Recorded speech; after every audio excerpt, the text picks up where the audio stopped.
meneladani karakter Kristus berarti kita meniru karakter, kita meniru sifat Kristus. Nah, pertanyaannya, bagaimana cara kita meniru Yesus? Apakah kita harus menjadi orang Yahudi?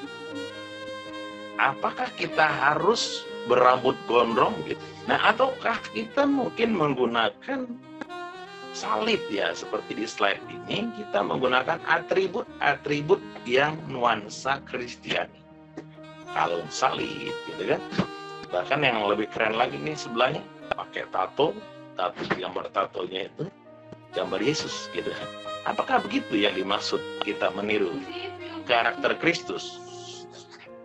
Atau kita juga menggunakan salib, mungkin bukan hanya pakai kalung salib, tapi tatonya juga di tangan pakai salib.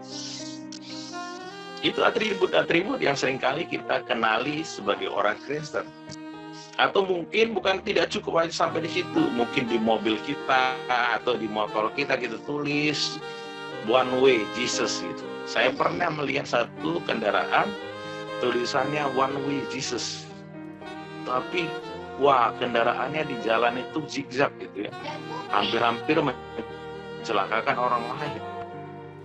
Nah, apakah kita sudah betul-betul memang menghidupi karakter Kristus itu? Ataukah seperti itu yang dimaksud? Ataukah seperti yang kita lihat ini? Jadi saat aktor yang memerankan peran Yesus ya. Nah, apakah kita juga harus jadi aktor yang memerankan Yesus? Apakah dengan kesemua ini membuat kita menjadi sudah meneladani, meniru Kristus? Apa ini yang dimaksud? Bisa saja orang menggunakan atribut itu menunjukkan jiwa seni dia. Bahkan kita tahu ya, atribut Natal itu di negara-negara yang bukan notabene Kristen, Jepang misalkan, ketika Natal mereka pakai pohon Natal, atribut Natal lengkap. Kata Rasul 11:26, mereka tinggal bersama-sama dengan jemaat itu 1 tahun lamanya. Sambil mengajar banyak orang, di Antiokhia lah murid-murid itu pertama kalinya disebut Kristen. Orang-orang percaya pada saat itu mengikuti gaya hidup Yesus, meneladani Yesus, meniru Yesus, sehingga disebut, oh itu Kristen. Nah, jadi dari kata Kristen itu sendiri sebetulnya bukanlah hanya sebuah agama, tapi bagaimana gaya hidupnya. Dilihat oleh orang lain, dia mengikuti, meniru Yesus, sehingga dia dikatakan Kristen. Kita, orang-orang Kristen adalah mengikuti, meniru Yesus dalam tentunya karakter, bukan tadi atribut.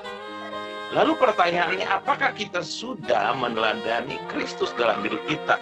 Ataukah kita sudah menghidupi kata Kristen itu sendiri sebagaimana awal kata Kristen itu muncul, bahwa karakter ternyata itu bisa terbentuk dari 3 faktor. Nah, kita lihat ya, karakter kita ini, perilaku kita itu bisa terbentuk yang pertama karena keturunan, warisan. Nah, kita mungkin orang Kristen sejak lahir atau sejak dalam kandungan, mungkin mama kita sudah ajak kita berdoa, mungkin sudah menanamkan, mengajarkan nilai-nilai yang positif, sehingga ketika kita lahir dan tumbuh besar di keluarga Kristen, kita memiliki karakter Kristiani.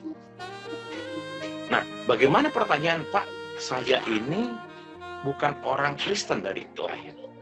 Saya baru jadi Kristen, atau mama papa saya bukan Kristen, atau mama papa saya Kristen tapi tidak menghidupi nilai-nilai Kristen. Tenang, masih ada kesempatan kedua. Kesempatan kedua dari mana? Dari lingkungan. Jadi karakter kita dibentuk oleh lingkungan. Karena itu kita melihat dalam kitab Korintus berkata, jangan sesat, pergaulan yang buruk merusak kebiasaan yang baik. Anda punya kebiasaan baik, Anda punya etos kerja yang baik, Anda punya perilaku yang baik, tetapi karena lingkungan, pergaulan Anda salah, maka lama-lama Anda terkontaminasi.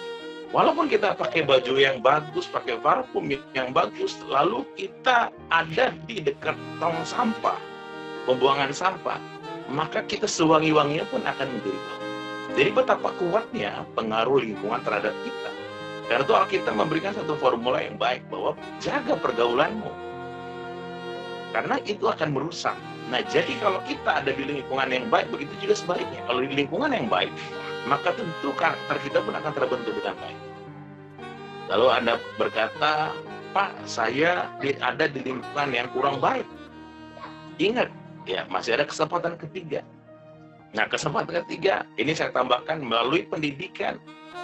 Karena saya yakin sekali pendidikan itu bukan hanya transfer pengetahuan, bukan hanya memberikan dari tidak tahu menjadi tahu, tetapi pendidikan juga ada nilai-nilai di dalamnya, kedisiplinan, sikap hati yang benar, perilaku. Kita juga dapat dibentuk melalui pendidikan. Itu harapannya. Terbentuk karakter itu apabila kita melakukan suatu kebiasaan yang terus-menerus, sehingga itu akan menempel dalam diri kita, menjadi bagian kita. Hendaklah kamu dalam hidupmu bersama menaruh pikiran dan perasaan yang terdapat dalam Kristus Yesus. Kalau BIMKA itu bahasa Indonesia masa kini, hendaklah kalian berjiwa seperti Kristus. Nah, kalau ini yang ketiga ini bahasa Indonesia sehari-hari, hendaklah kamu mengikuti Kristus. Mengikuti maksudnya karakternya, ya, mengikuti teladannya. Karakter Kristus yang terdapat dalam Filipi 2 ayat yang ke-6 sampai 8, yaitu rendah hati, tidak sombong, tidak angkuh, menyadari keterbatasan. Itu kata kamus bahasa Indonesia. Nah, kalau kita lihat konteksnya, jemaat Filipi pada saat itu menganggap orang yang lain kurang penting, sehingga mereka menjadi sombong. Karena orang yang sombong itu biasanya sulit bekerja sama, menganggap dirinya lebih hebat dari yang lain. Yesus itu adalah dari surga. Dia turun ke dunia. Dia yang tadinya tidak terbatas karena dia pencipta. Maka dia turun ke dunia menjadi manusia, menjadi terbatas. Kealahannya ditinggalkan. Ini menunjukkan kerendahan hati Yesus. Di dunia ini ada 7.000 bahasa. Yesus datang ke dunia yang tadinya dia mengerti semua bahasa itu. Ketika dia menjadi manusia, dia hanya mengetahui 3 bahasa. Kalau sehari-hari dia menggunakan bahasa Aram, kalau dalam ibadah dia menggunakan bahasa Ibrani, kalau pemerintahan, kalau bahasa resmi itu, waktu itu digunakan pakai bahasa Yunani. Orang yang rendah hati, dia tidak menganggap dirinya lebih daripada orang lain. Yang kedua, karakter Kristus yang harus kita teladani, ya, taat sampai mati, bahkan mati di kayu salib. Ketaatan, tunduk, setia. Jadi apakah kita mengikuti Tuhan juga? Kita taat dan setia. Ada banyak aturan. Sebagai orang percaya, hendaklah kita juga sama-sama memiliki ketaatan di dalam Tuhan.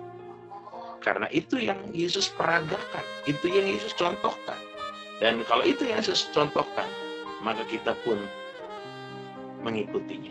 Kiranya firman Tuhan yang kita dengar hari ini boleh kita pahami bahwa kalau Tuhan kita rendah hati, bahwa kalau Tuhan kita dia seorang yang taat, kita pun mau belajar mengikuti yang Yesus lakukan. Dan segala lidah mengaku Yesus Kristus adalah Tuhan bagi kemuliaan Allah Bapa. Jadi goal dari semua peragaan kita, karakter kita, ingat bahwa kata Kristen awalnya itu adalah supaya orang lain dapat melihat hidup Kristus di dalam diri orang percaya.